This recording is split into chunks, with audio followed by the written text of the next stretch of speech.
శ్రీ రామకోటి విశ్వశాంతి సమాజం ఆధ్వర్యంలో ఈ నెల 8వ తేదీ నుంచి 93వ శ్రీరామకోటి మహోత్సవాలు నిర్వహిస్తున్నట్లు ఉత్సవాల నిర్వహణ కమిటీ అధ్యక్షులు రమేష్ కుమార్ తెలిపారు. అగ్రహారంలోని రామకోటి ప్రాంగణంలో శుక్రవారం ఏర్పాటు చేసిన మీడియా సమావేశంలో రమేష్ కుమార్ మాట్లాడుతూ ఈ మహోత్సవాలు మార్చి 2వ తేదీ వరకు జరుగుతాయని చెప్పారు. శ్రీ రామకోటి మహోత్సవాలను ఏలూరు ఎమ్మెల్యే బడేటి చంటి ప్రారంభిస్తారని, నగర మేయర్ షేక్ నూర్జహాన్ పెదబాబు, సూర్యప్రభాపతి, ప్రముఖ ఆధ్యాత్మికవేత్త భోగరాజు సత్యనారాయణ తదితరులతో పాటు అనేక మంది భక్తులు, ప్రముఖులు ధ్వజారోహణ కార్యక్రమాల్లో పాల్గొంటారని తెలిపారు. ప్రతిరోజు ఆధ్యాత్మిక కార్యక్రమాలతో పాటు హరికథలు, ఉపన్యాసాలు, నాటకాలు, కళ్యాణాలు, కూచిపూడి నృత్యాలు వంటి సాంస్కృతిక కార్యక్రమాలు నిర్వహిస్తామని అన్నారు. మీడియా సమావేశంలో శ్రీ రామకోటి మహోత్సవాల కార్యనిర్వాహక వర్గం కార్యదర్శి మానేపల్లి రామారావు, ఉపాధ్యక్షులు రవ్వ వెంకట బలరామకృష్ణారావు, సహాయ కార్యదర్శి దేవకొండ అచ్యుత కృష్ణకుమార్, చెన్నా వెంకటరామయ్య, సోమిశెట్టి సురేష్ కుమార్, వేమ హరినారాయణ, సభ్యులు చుండూరు ఆంజనేయస్వామి, గాదంశెట్టి యశ్వంత్ కుమార్, పసుమర్తి ఆర్కే, రమేష్ తదితరులు పాల్గొన్నారు. మీడియా మిత్రులందరికీ, ఏలూరు ప్రజానికానికి శ్రీ రామకోటి విశ్రాంతి సమాజం తరఫున మా కృతజ్ఞతలు తెలియపరుస్తున్నాం. ఈ సంవత్సరం శ్రీ రామకోటి మహోత్సవంలో 91వ సంవత్సరంగా జరుగుతున్నాయి. 93 పత్రికా ప్రతినిధులకు, మీడియా ప్రతినిధులకు, ఏలూరు ప్రజానికానికి శ్రీ రామకోటి విశ్రాంతి సమాజం తరఫున మీ అందరికీ తెలియజేసేది ఏంటంటే, ఈ సంవత్సరం రామకోటి మహోత్సవంలో 93వ సంవత్సరం కింద ఈ ఉత్సవాలు జరుగుతున్నాయి. ఇవి ఫిబ్రవరి 8వ తారీఖు నుంచి మార్చి 2వ తారీఖు వరకు జరుగుతున్నాయి. ఆ సందర్భంగా ఈ సంవత్సరం ప్రతి సంవత్సరం వలె ఉత్సవాలు, ఉపన్యాసాలు, హరికథలు, కూచిపూడి నృత్యాలు, బుర్రకథలుతో పాటుగా పాదర్తి జ్యోతి గారి ఆధ్వర్యంలో 3 రోజుల కార్యక్రమం ఏర్పాటు చేయడం జరిగింది.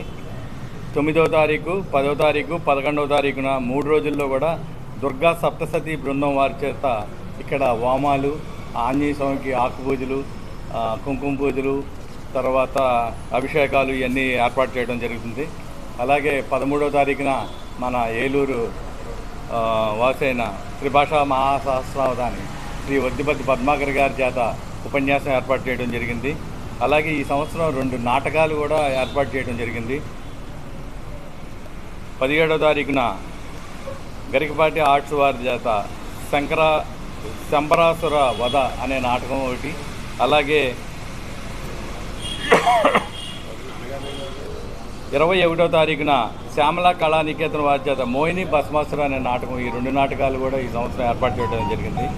శివరాత్రి రోజున ముఖ్యమైన కార్యక్రమం కింద శివపార్వతుల కళ్యాణం, అభిషేకాలు, తర్వాత సహస్ర జ్యోతిర్లింగార్చన, ఈ 3 కార్యక్రమాలు కూడా ఆ రోజు శివరాత్రి రోజు జరగడం జరుగుతుంది.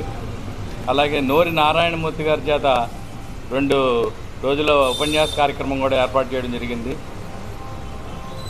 తర్వాత చిన్నపిల్లలకి అందరికీ కూడా ఉపయోగపడేటట్టుగా రామాయణం మీద క్విజ్ ఇంచుమించు 30 సంవత్సరాల పైనుంచి కూడా ఈ రామకోటి ఉత్సవాల్లో ఒక భాగంగా జరుగుతుంది. అది ఈ సంవత్సరం 23 ఫిబ్రవరిన ఆదివారం నాడు జరుగుతుంది. కాబట్టి పిల్లలందరూ కూడా ఆ కార్యక్రమంలో పాల్గొవలసిందిగా కోరుతున్నాం. అలాగే 27 ఫిబ్రవరి గురువారం నాడు బుర్రకథలోనే బాగా ఫేమస్ అయిన రామచంద్రాపురం గొర్రెల రాము గారి బృందం చేత సీతా కళ్యాణం అనేది బుర్రకథ ఏర్పాటు చేయడం జరిగింది.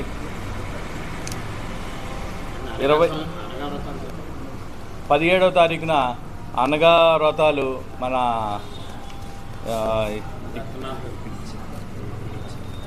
అనగా వ్రతాలు ఉదయం 10 గంటల నుంచి ఇక్కడ జరుగుతాయండి. జనరల్గా ఇది మనకి దత్తక్షేత్రంలోనే ఏర్పాటు చేయడం జరుగుతుంది. కానీ రామకోటి ఉత్సవాల్లో భాగంగా అందరూ కూడా పాల్గొవాలన్న ఉద్దేశంతో వారు దత్తక్షేత్రం తరపున ఇక్కడ ఏర్పాటు చేయడం జరుగుతుంది 17వ తారీఖు సోమవారం నాడు. తర్వాత 24వ తారీఖు నాడు ఏకాదశి సందర్భంగా ఇక్కడ రమా సత్యనారాయణ స్వామి వ్రతాలు కూడా ఏర్పాటు చేయడం ఈ సంవత్సరం జరుగుతుంది. 1వ తారీఖున అంటే మార్చి 1వ తారీఖు ఆ రోజు కార్యక్రమాలకి పూర్ణాహుతి పౌళింపు సేవ, తర్వాత 2వ తారీఖున చివరి రోజుగా అన్న సమారాధన, అందరికీ కూడా అన్నప్రసాదం వితరణ జరుగుతుంది. కాబట్టి ఈ కార్యక్రమాలన్నిటికీ కూడా విచ్చేసి కార్యక్రమాలను జయప్రదం చేయవలసిందిగా కోరుతున్నాం. జై శ్రీరామ్, జై శ్రీరామ్, జై శ్రీరామ్. సంవత్సరం జరిగేటట్టుగా ఈ సంవత్సరం కూడా ఆ ధ్వజారోహణ కార్యక్రమం అనేది మనం కార్యక్రమాల ప్రారంభం సందర్భంగా ఏర్పాటు చేయడం జరుగుతుంది.